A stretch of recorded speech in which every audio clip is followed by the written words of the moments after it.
All right. Well, hello, everyone, and thank you for tuning in to Rainbow's Grief Live for our winter mental health check-in. Grief Live is a newer series where we share resources, tips, and basically community to those who are navigating grief, loss, and uncertainty. My name is Stephanie Garrity. I'm the executive director at Rainbows for All Children and the host of Acing Grief, which is our in-house podcast. I would like to take a moment to invite all of you personally to join us on our socials and check out rainbows.org for tons of really helpful information on youth grief of all kinds, how you can get involved, but then also resources because we all know someone who is navigating this space. So today we're super excited to give a very warm welcome to Dr. Elizabeth Lombardo. Dr. Lombardo is a clinical psychologist, best-selling author, and performance strategist with nearly 3 decades of experience helping individuals transform pressure into potential. She's dedicated to helping leaders, teams, and organizations elevate performance by strengthening the one force that shapes every outcome, mattering. Today's topic is Winter Mental Health Check-In, Mattering, and the Red Zone. Uh, Dr. E, to get started, why don't you talk a little bit about your connection to rainbows and take it away on today's topic? Well, thank you very much. It's an honor to be here, here in the Admiral's Lounge at LAX. So if we see people walking by me, we'll just let them be. So I joined the board of Rainbows maybe about a year and a half ago. Have known about it for a while. I was found out about it because my husband was diagnosed with ALS, and I was looking for resources for my 2 daughters to get some support as they were navigating his decline, which happens with ALS, and he died in August. The girls, my daughters, did not end up hooking up with Rainbows, but I was so in love with the mission that I decided that I really wanted to be a part of it in any way that I could. This is such a vital component of helping our young people. And I love that Rainbows not only provides a community, but really provides life skills that address not just grief, but stress in life. And so I think it's such a gift that young people can have these skills. I think all young people would benefit from them, but the fact that they really learn these skills that they can have now and they can learn in the future is really a wonderful, wonderful thing. So that's how I joined Rainbows, and just super excited to get to be here and kind of share some stuff that maybe I've been working on with some of my younger clients, as well as my older clients, in terms of Redzone and mattering. So talk a little bit about Redzone. I think you have a unique take on Redzone, which is why you're so good at what you do. Yeah. So the concept of the psychological red zone is really when we experience high levels of distress. And distress in psychology is the negative aspect of stress. There is positive stress. We've all experienced that before. If you're getting ready to go on vacation, right? It's kind of stressful, but it's exciting. You're looking forward to it. If you have a project at school or at work that's stretching you, but you're excited to share it, you're excited to grow, you're excited to learn. That in psychology is called eustress, eustress. That's what we want to experience when we are dealing with challenges, maybe not the death of a loved one, but when we're dealing with challenges in general. If we can switch over to that eustress, this is all new to me and I don't know how to handle it yet. That growth mindset, that's super helpful.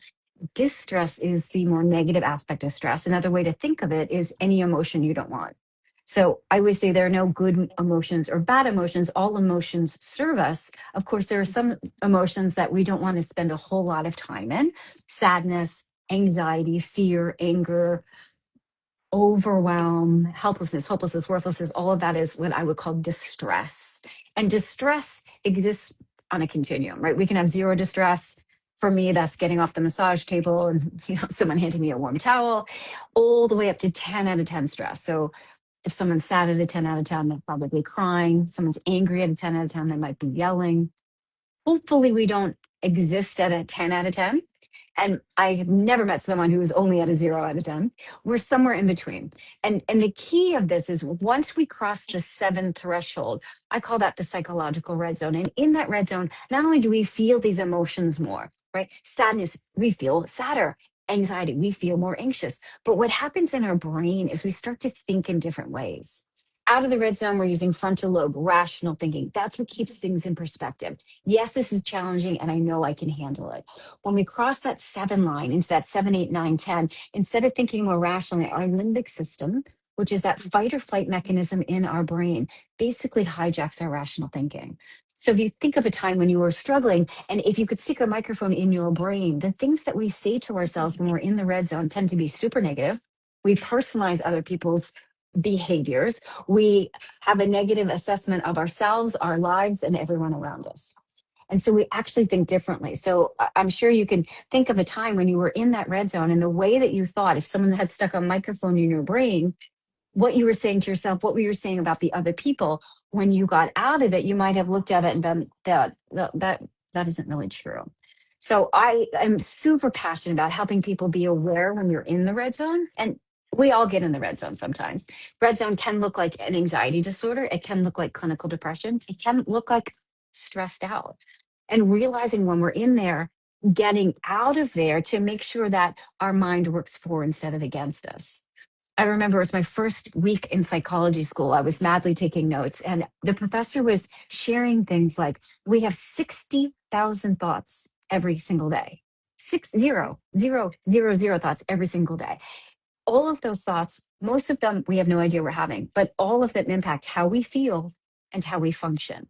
And so when we get into that red zone and they're super negative and they're what we call distorted, we're telling ourselves things that aren't true, it perpetuates that.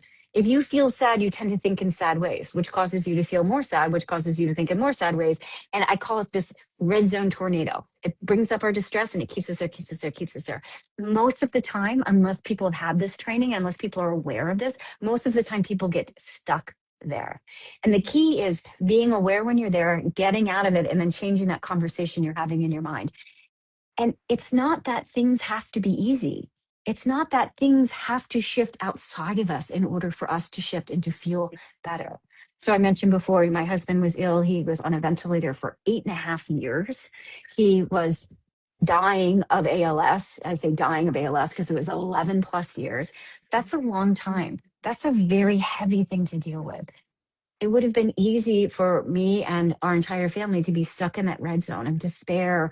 I mean, the doctors, the only medical advice I received from the Mayo Clinic was take him home to prepare. That was the only medical advice. We could have lived there. We were able to get out, not because situation changed, not because he suddenly miraculously was cured, but because we really took some time to change our thinking. And we want our thinking, it's not about positive versus negative. We want our thinking to be accurate and helpful, accurate and helpful. So as he was dying, I thought of, oh, it's not a big deal. That's not an accurate and helpful thought. As we were helping, young people go through grief, it's not, hey, just smile. It's not a big deal. It is a huge deal. But how can we as adults and how can young people develop thinking that is more accurate and more helpful given the situation that they're dealing with? That lens of accurate and helpful is so great. Um, I wore red today in honor of Red Zone.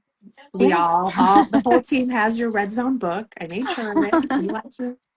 Thank you. Um, but it's the 60,000 thoughts a day is mind-boggling. Mind-boggling. It's mind boggling. And what's interesting is about one situation, we can have various thoughts, right? If I just gave a couple of speeches today and a thought might be, bring it on. I can't wait. But another thought might be, don't mess up, Elizabeth. Remember that time you forgot what you're supposed to say? And all of those thoughts can be going through our mind at the same time. It's what are we going to focus on? What are we going to attend to? Which ones are we going to glob onto and keep moving Yeah. forward with? Which one are we gonna use to benefit us? Yeah. Um, so this time of year, this January, February time frame when it gets dark so early, daylight hours are so minimal. It's cold, it's ugly. We just want to hibernate. This year, happily, we have the Olympics to entertain us, but we don't always have the Olympics. Um, what aside from the vitamin D aspect of sunshine and just, perking up your attitude, what are some other challenging pieces of this kind of winter time frame, especially for those of us who live in these northern climes? I mean, I used to joke in my neighborhood that we all went through hibernation during these times because it's so cold out. We aren't not only not outside getting the vitamin D, but we aren't outside walking our dogs, spending time together outside. So there tends to be a lot more loneliness during this time.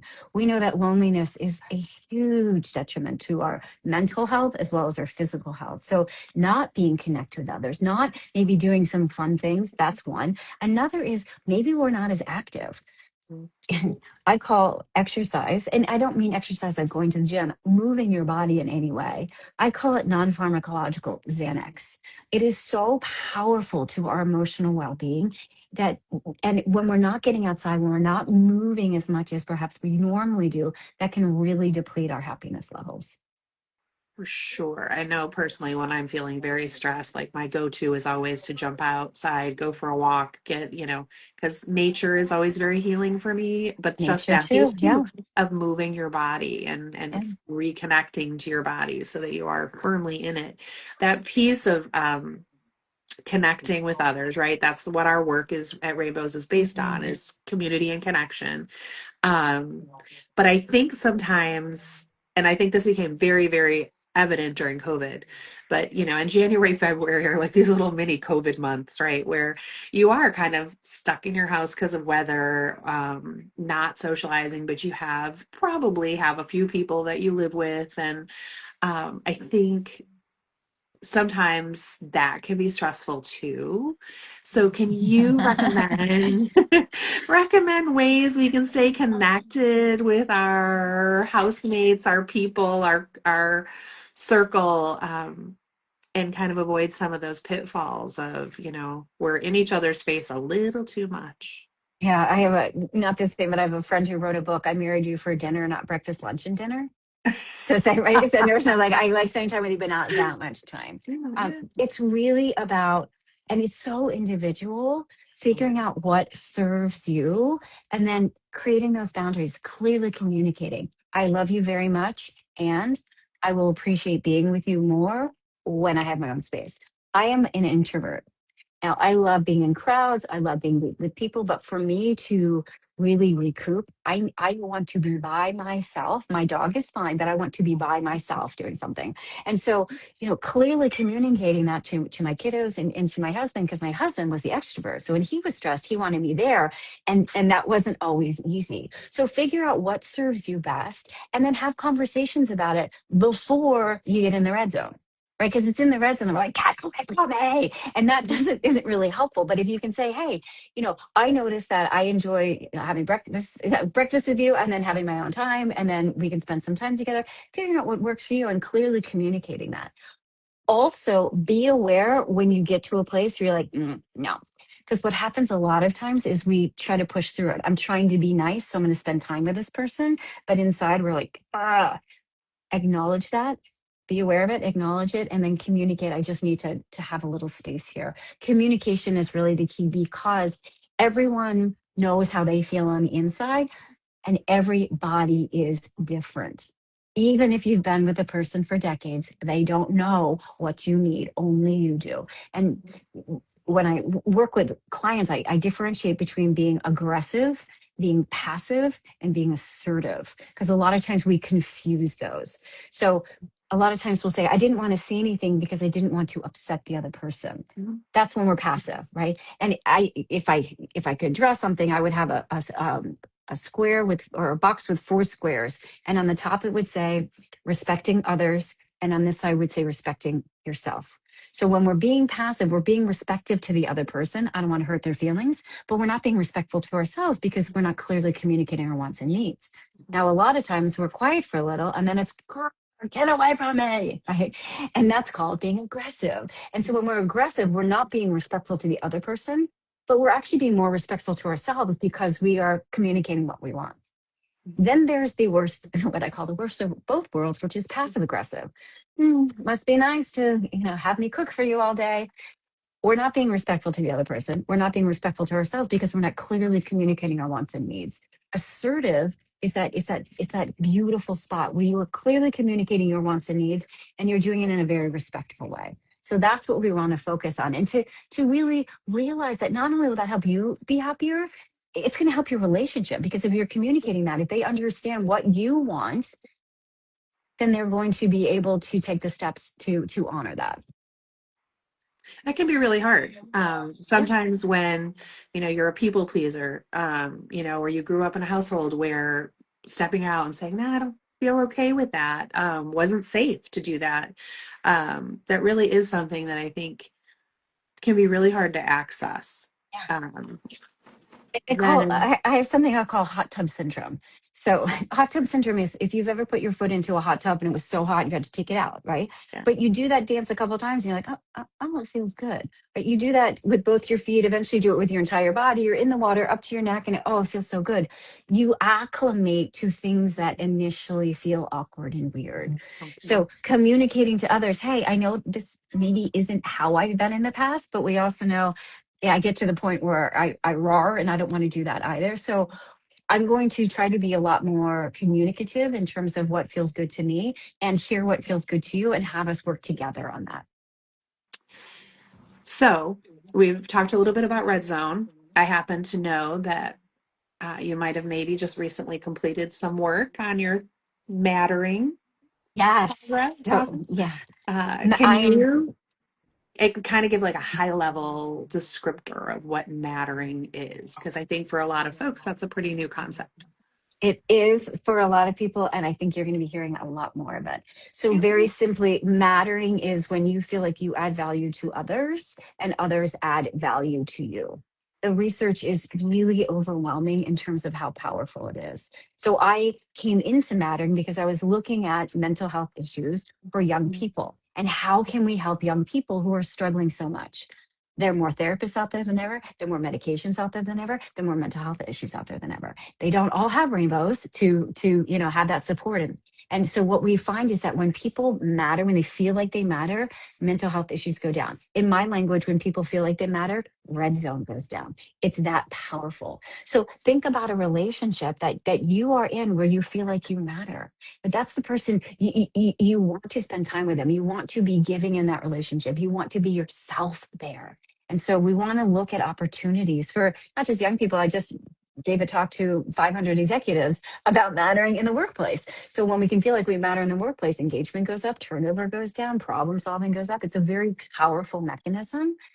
How can we help others feel like they matter? And how can we also feel like we matter? So believe in this, and I so much see the correlation between mattering and what happens in our rainbows groups. So many of our Mhm. participants say it's the first time I realized I wasn't the only one, and it's the first time I realized somebody else feels the same way I feel, and it's that piece, I think, really at its core of mattering, right? My feelings matter. I was seen. Um, I think, and would love your perspective on this, but I feel like in its infancy, social media was sort of a fake stand-in for mattering. Remember when Facebook started and you'd make a post and you hung on with bated breath to see how many thumbs up you got on your post or how many hearts your post got. And I don't think that I don't personally see where that's gotten significantly better. I think maybe it's a false sense of mattering. So I'm curious about your thoughts on that. So mattering is a human need, just like eating. We all eat. What we eat varies from person to person, right? Some people may do, clean protein and organic vegetables, and someone else may eat processed food. We're all eating. Subconsciously, we all try to matter in some ways. Some of those ways are not always helpful. Example, a bully. What does a bully do? A bully pushes someone else down to feel better about themselves. A victim, not a victim like a true victim, but someone who's like, we all have friends who you say, I didn't get a good night's sleep, and they say, you didn't get a good night's sleep. I haven't slept for a month, right? Like that mentality. And so we're all trying to matter. It's just that some people are not conscientiously choosing how they matter. And so that's where we want to really look at is the way that I'm trying to feel like I matter, is that serving me? And again, that's one of the beautiful things of the groups with rainbows is people are there It's a community, not only where people are having similar experiences, but there's so much active listening and really hearing and being present. That is a wonderful way to feel like we matter. And so when we have those connections, when we have people who we can trust and we know they have our back, we know that they care about what we're going through, that really helps elevate our mental well-being. That understand that piece of, yes, I've said my thing, I've been heard. Yeah. What are like, obviously we can't always matter, right? Like we can't, we're not going to every minute of every day, we're not going to have opportunities for somebody to be like, oh yes, you're, I hear you, you're important to me. Are there ways or things that we can do personally to increase that sense of mattering on our own 100. without Yeah, others? 100%. And before I answer, well, I'm going to answer part of that question. All mattering is actually self mattering.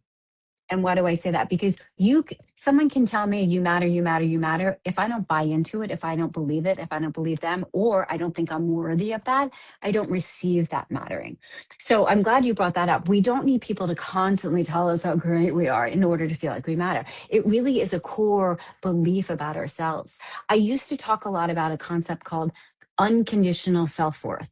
So self-worth is how we view ourselves, how worthy we view ourselves, right? And sometimes people think of high self-worth versus low self-worth. What I think is more important is unconditional versus conditional self-worth. Conditional self-worth is I believe in myself if and only if external conditions. So when comes to mattering, it's only if I get the thumbs up, only if people tell me how great I am. What we want to do is go deeper than that and have it be unconditional. Unconditional means I believe in myself regardless. When it comes to mattering, I matter even if nobody tells me. And that's a true belief and it's a true self concept and self image. So cultivating that, not in an arrogant way, not in a I'm better than other people. That's actually conditional self worth, right? So unconditional self worth is it's based on our values, our experiences, what's important to us in terms of our core beliefs and characteristics. What does this have to do with mattering? That's really what mattering is. So mattering, it could be someone saying, "Hey, I'm hearing you," but it also could be applying our values. We all have certain values that are more important to us than others. When we apply those values in our lives, it helps us give us a sense of purpose, a sense of meaning. That helps us feel like we matter. So, and I some other ways to feel like we matter. Engaging in a hobby, something that is meaningful to you. I love to write, and you said I literally just finished my next book. But sometimes I just write, and it's going nowhere. It fuels me, it energizes me, it allows me to use a part of my brain that's very fun and exciting for me. Even if no one reads it, I feel like I matter in that way. So applying your values, hobbies, connecting sometimes with people, four-legged individuals. I hope my daughters are not on this call because I will say one of my favorite children is my four-legged son. I won't say he's my favorite, but I will. No. So connecting, with animals, being in nature, you mentioned that before, that can really help us feel like we matter. Being connected to a higher power for some people, that helps us feel like we matter. So there are lots of ways that we can feel like we matter, truly matter in a healthy way where we don't need other people. And that's good because, yeah, because we don't have to rely on people telling us how great we are, right? Because that's not a healthy relationship. Yeah. I was going to ask if mattering can be overdone.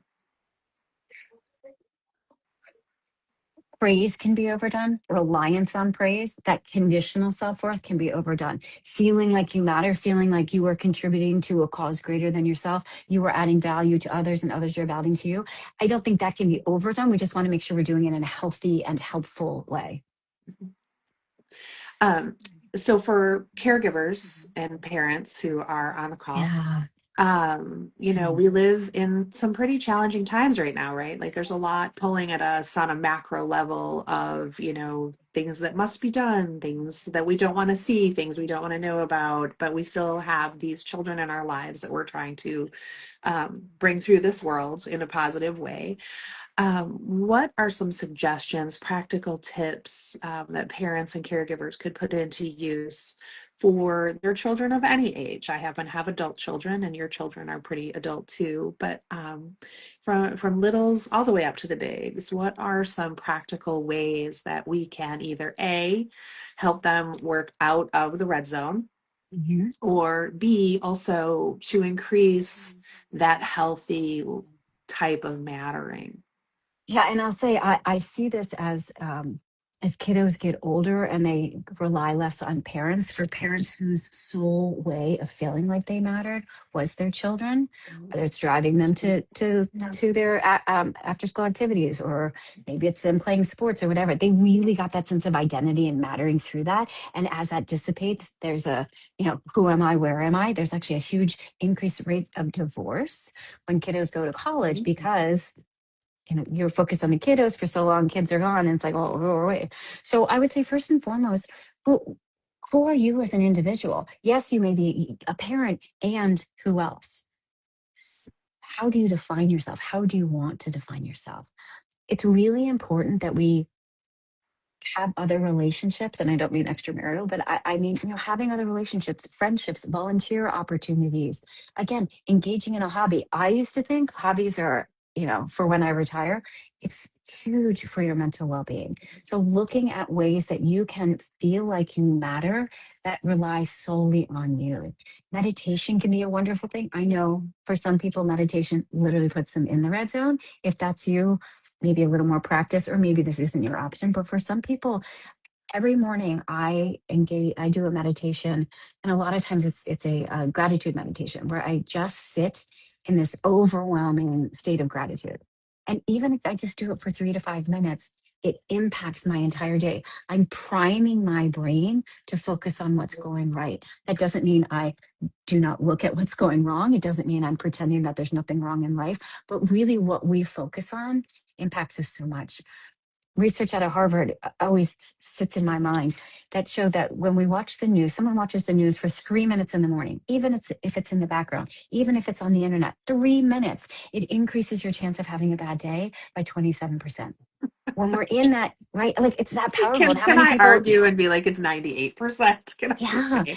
because even if we aren't thinking about it, it goes into our subconscious and that increases our distress. What happens when we increase our distress? We focus more and more on the negative. A red zone brain is not about being happy. It's not about making you feel fulfilled. A red zone brain is about survival. It puts you in fight or flight, and it does it for a reason. It just doesn't always help when our sources of red zone are the news or the traffic or things that aren't actually life or death. Yeah. I mean, our nervous systems were never intended to manage the amount of information we get on a daily basis. And then, to throw in that, we are, as I tend to think that you get more aware as you get older, right? I don't know that I really cared about politics over much when I was in my late teens. But as you have more people in your world you care about, the issues that surface in politics Mm. become, more relevant to you. And that piece of just getting bombarded with those messages, even those 3 minutes, that's such an interesting statistic Yeah. because I tend to think that a lot of us are functioning in a constant red zone, in toxic stress, and the things that happen to you chemically within your own body when you're in a state of constant toxic stress really don't set you up for anything good. I mean, you're talking about increased levels of obesity, heart disease, COPD, all of, the big three that will get you a one-way ticket off the earth. And so I think what you have to say about the red zone and how to navigate your way, not out of it necessarily, but through it in a healthier Mhm. way is really important for people to hear. Yeah. And I grew up in a household where we didn't have negative emotions, if you know what I mean. So I'm very good at focusing on what's going well. I realized in my journey of my husband being ill for 11 years was you need to sit in this, sorry, you need to sit in the suck. You got Mhm. to sit in the suck sometimes. And so, especially as you're dealing with grief and your kiddos are dealing with grief, giving them that time to cry, to be sad, to mourn is very important for you to work through it, Because if we just try to get out of the red zone and never address what's going on, it's pushing that ball under the water. Eventually it pops up. And With it's some certainly force. with a lot of force. And it's certainly, I experienced that firsthand. And so really processing through that. And one of the ways to process through it, that's very powerful. And I'm going to say this as a psychologist. So talking to someone certainly can be important. Another really great way is journaling. And when I say journaling, I don't mean you have to have a leather bound journal with a very pretty pen. I mean, a napkin and a pen, like just getting it out. The research is overwhelming. When we take it from here, these 60,000 thoughts, and we start putting some of them on paper, a couple of things happen. One, our subconscious no longer feels like it needs to hold on to it because it was acknowledged. Two, when we look at what we wrote, it gives us a different perspective. I have done this before where I write in the red zone, and I've done it where it's really hard to read because it's quite, well, just say passionate as I'm writing. But then I look at it, I read it, I'm like, what was I? I'm a failure as a mother. I'm a worthless, blah, blah, blah. Wait a minute. Maybe that's not 100% accurate, but that's a very red zone thought. And we've all, most of us has been there before. So journaling, taking that time to just write out without worrying about grammar or spelling or anyone reading it. I encourage my clients, if it's safe and you are being very safe, you can either rip it up or burn it, but only to burn it in a very safe way, to release it. But again, just getting it from head to paper. Research shows not only does it help with red zone things like anxiety and depression, it helps with, like, it boosts our natural killer cells, our immune system. So it's a super powerful way, and it's for free, that we can really help ourselves. That's an awesome thought and a very helpful, actual, actionable tool to use. Liz, are we moving to questions yet? You can tell me yay or nay because I feel like Dr. E and I could talk for like another half hour. Yeah, we have a few questions. So to start, since we're kind of on the idea of journals and that sort of thing, are there any maybe prompts that you recommend to get started? Maybe if you're not sure to start with your mattering or red zone journey, in getting started with journaling to get some of those ideas on paper. Love that. And before I answer that, let's talk about journaling in terms of, I was talking about, we call it in psychology, written emotional disclosure, which is where we're brain dumping, right? We're just vomiting out how we're feeling and what our thoughts are. That's one way to journal. Another way to journal is really focusing on prompts like how did I matter today? How did I help someone else feel like they matter today? So that's another way. And then there's also things like gratitude journals, writing out what the people, the experiences, the things for which you are grateful. And the power there, we could talk all day about gratitude, but the power there is not just identifying it. The power is the emotion. So if you think I'm grateful for, I'm going to go back to Bailey, my four-legged son. If I think I'm grateful for Bailey, that's lovely. But if I really like sit in that emotion and turn up that emotion, I could literally cry thinking about how grateful I am for my dog. So allow yourself to feel that emotion. When we're trying to rewire our brain, and by that I mean, if you think of every thought, those 60,000 thoughts we have, they're just nerves firing in a certain pattern.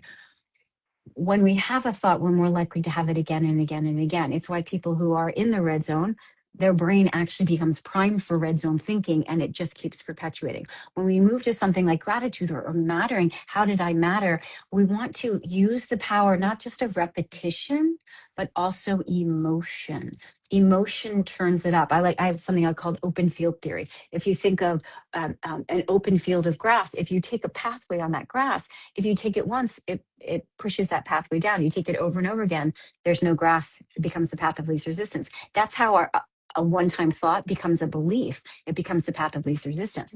It's about repetition, but it's also about emotion. Emotion takes it from an ant to an elephant. If an ant walks across that, it's not really going to change it. If an elephant walks that path once, it changes it. You think about things like PTSD, post-traumatic stress disorder, people can have one traumatic event and it rewires their brain because the emotion was so intense. We can use emotion to help us too. So when you're feeling grateful, when you have that sense of mattering, eliciting those emotions, happiness, joy, connection, love, and turning them up as much as you can will help to rewire that brain so that becomes your more go-to. I think the thought of journaling can sound really overwhelming, especially for people whose that's not their natural go-to. And so I think that idea of having a prompt, right? How did Hmm. I matter today? What am I grateful for? I feel like gratitude is a very grounding um, position. If, and sometimes it's really hard to, they don't have to be big, giant things you're grateful for. Sometimes it literally can be, I'm glad I came home from work today and my dog met me at the door like I am the greatest thing on the planet and I'm going with it. Yeah. Yeah. So gratitude mattering, what was good about my day. We mentioned before values. Values are so important.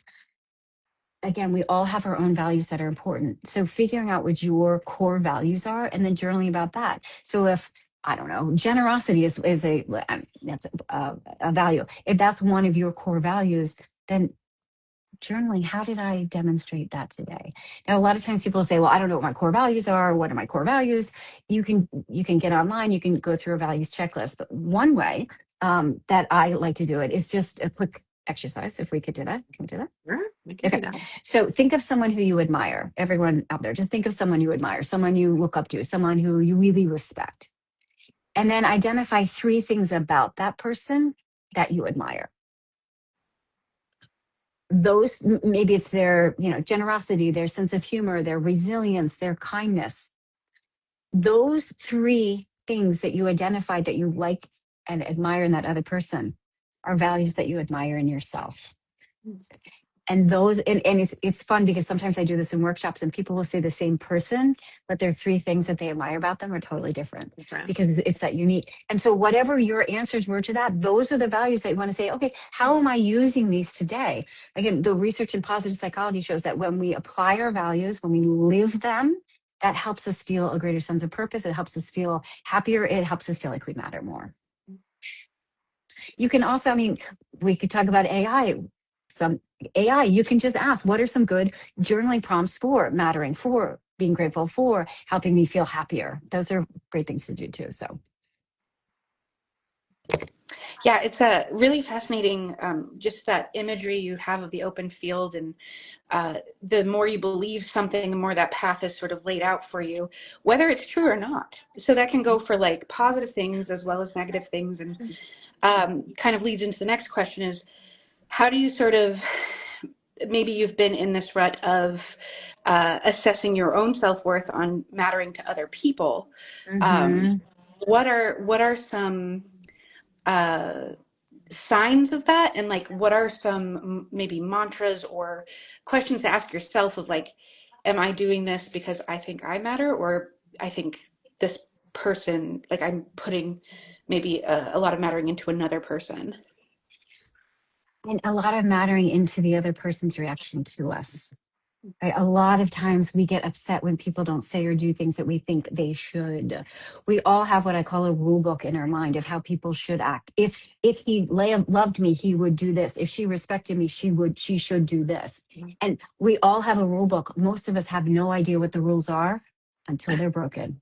And so when you are upset at someone else's behavior, ask yourself, is this, if someone, I don't know, does something horrific to you, like intentionally runs their car into you, okay, that's, something we want to look at. But if you're upset by someone else's behavior, what they say or do, or don't say or don't do, take a step back and say, am I literally giving this person the ability to tell me how worthy and how much I matter? That's not, no one. You don't want to give anyone that power. That is something that you want to hold on to. So just take a step back and we can tell what our rules are when people break them. And then ask yourself, is that a rule, one, that the other person knew about, two, that I really want? Does this serve me? And if not, then how can I rewrite that rule in my mind? Totally unrelated, or example that pops into my mind, and I've used this before, but when my kiddos were younger, I would go into their room and it would be a mess, and it would put me right into the red zone. Why? If you stick a microphone in my brain, what I hear is they're being disrespectful to me. With all due respect, Elizabeth, they're not thinking about you. Not because they don't love me, but they're focused on playing. Not once did they think, I disrespect my mother, so I'm not going to clean my room. But that's where I went. And that was a rule that was broken, and it would set me into the red zone. When I realized, wait a minute, that's a me thing. then I can clearly, first of all, I can get out of the red zone when that happens, and then I can clearly communicate what needs to happen, putting up the boundaries. But I don't need to internalize my worth and my mattering according to their behaviors. That's such a good example because I think we have all been there, right? Whether with it's our children, our coworkers, our spouses, to really, yeah, what is actually happening here? Yeah, yeah. Yeah, and sort of to kind of go off of that then, um, the I personally have a lot of friends who are going through big breakups right now. And whenever you're in a breakup zone, it's very much a red zone, right? Of like, you spend time and effort and all of these things. So, um, in the way of maybe you're somebody who's not now in a romantic situation, but you're going into this season of lots of visible romance and things like that. What ways can you sort of love yourself and like matter to yourself? Or if you know of a friend who's going through it, like what recommendations might you have of encouraging them to sort of look at it from this angle of self-mattering, and support that as a friend as well? Yeah, Valentine's Day is not easy for a lot of people because they equate not being with someone as there's something wrong with me. I don't matter. I don't have, love in my life. So who am I?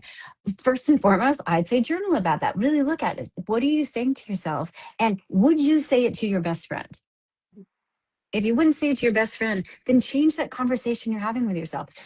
Most people, most amazing people, have been in a time where they don't have someone in their lives, and that's okay. So maybe this is it. And instead of thinking, what's wrong with me? I should be with someone. I'm not with someone. Whatever catastrophizing that can come to that.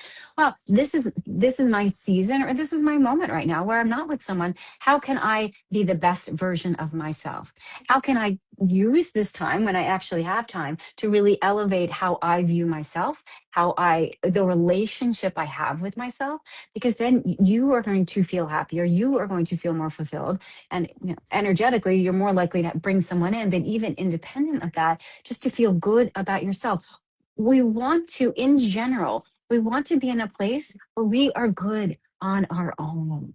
That doesn't mean having connections isn't important. Of course it is. We are human, we're social beings. But being in a place where I'm good, I actually like myself. I enjoy spending time with myself. This, if you are not in a relationship, particularly, even if you are, we want to work on this. But if you're not, this is a real opportunity for you to cultivate what I would contend is the most important relationship you have. Yeah, because you're with yourself People 100% of seven. every Yeah. minute of every day. Um, yeah, I think I always say that I'm an extroverted introvert or an introverted extrovert. Like I do like to be with people, but there is a moment, always there is like if I don't extricate myself from too much peopling, there is a moment where I'm like, ooh, okay, we've reached that boundary. It's time to go. I need to be alone. I need to process. I need to just have a minute. Yeah, yeah. And realize that there's nothing wrong with that at all. That each of us are individuals, and really acknowledging and respecting ourselves is super important. And it's also important because we teach people how to treat us. Right. So if we're not being kind to ourselves, people are gonna think that's how you are meant to be treated. And so treating yourself with respect and honoring that is a really beautiful thing. And I think it took me a long time to know that about myself and then to be able to do that, to honor that. And I think it's something, that piece of just being comfortable with yourself is great. That talking to yourself like you talk to your best friend, talk to yourself like you talk to your 6-year-old self if they were sitting next to you. Would Yes. you say, oh my gosh, you're such an idiot, you don't understand how to make Instagram live work? No, you would never do that to your 6-year-old self or any other 6-year-old. So we had a half an hour before this call so that Stephanie and I could figure out how to do an Instagram live. Yes. That's why Liz is so lovely. Oh my gosh, so lovely. Happy to be here to help. Liz, anything else that we didn't touch on that we should? No, those were all the extra questions I had. Unless we have any more in the chat, we could wait a few seconds and see if anyone has any questions that they'd like to ask in real time. Now would be the time to put those in the chat, and we can look at those. Okay. But, oh, But otherwise, ooh. yeah, something I just wanted to just comment on as I've been listening to your whole conversation over here, and moderating things. And um, it seems, first of all, I'm really excited for your book to come out, Dr. E, because it really seems like mattering is such a, like this idea of mattering and sort of the science behind it is really a beautiful path forward on how, you know, if you find yourself stuck in the red zone, it's a way to kind of get out of it and like get into a more healthy pattern of thinking about yourself and thinking about the people in your life. And yeah, just super stoked to read it. Honestly, it's Thank going to be you. great. The Mattering Advantage. It will be out next month. Yeah. So exciting. Is there a specific date we should look for that? March 2nd, we are, I'm going to be presenting at the Women's Food Service Forum, and that is when we're doing the rollout. Wonderful. Awesome. Can't wait. Thank Congratulations. you. Thank You just you. keep Yes. churning out great stuff. Well, thank you, Dr. E, as always, for giving your time and care to us today. And thanks to all of our viewers for tuning in and asking questions. At Rainbows, we do know that community can have a powerful, positive effect in our most isolating times. If you're Chicago local and you would like to be a part of the Rainbows community, we have our second annual pickleball tournament at Sure Shot in Naperville on February 28th. You can learn more about that at rainbows.org. But thank you for being part of your community, our community, and we hope to see you at our next Grief Live. And don't forget to follow us on our socials. Thanks, everyone. Thank you. Thanks, Dr. E.